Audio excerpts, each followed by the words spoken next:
And what I've said, if people want to march from the George R. Brown to City Hall, that's your right. If you want to march outside, you can do that. That's your First Amendment right. You don't need a permit from me, and you can march. That's an outdoor event, go for it.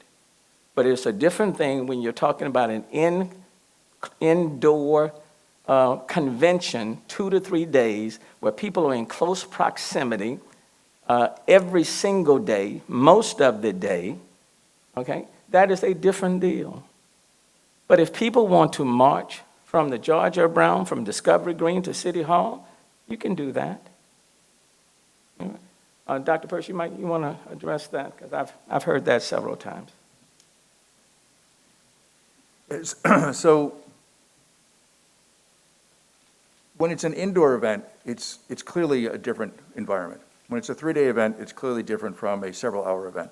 Now, that's not to say that the march is not without risk, and that's why we worked with the organizers of those marches that had organizers to encourage them to have masks available and be offered masks and stuff to try to make it as safe as possible.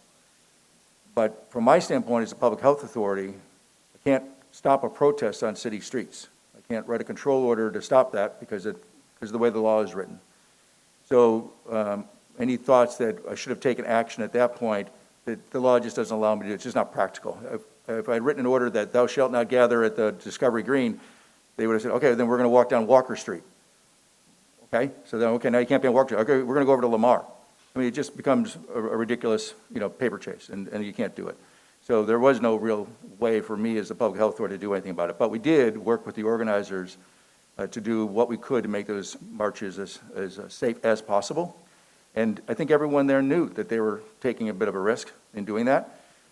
Just like even the convention goers, I would like to think that they would know that the mayor's actually done them a great favor by eliminating the risk that they would take by being at that convention. I understand they have a different opinion, but he really has eliminated a serious risk for them.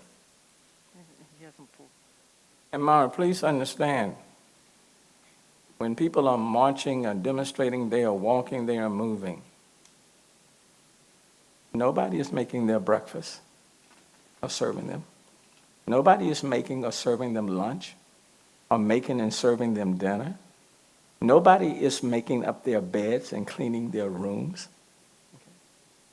There are distinct differences between marching and protesting. If you want to go and march and protest, you are assuming that responsibility for yourself as well as those around you, too. But when you are in an indoor event, like a conference, it requires ancillary support. So you are involuntarily including other people in order to facilitate that event.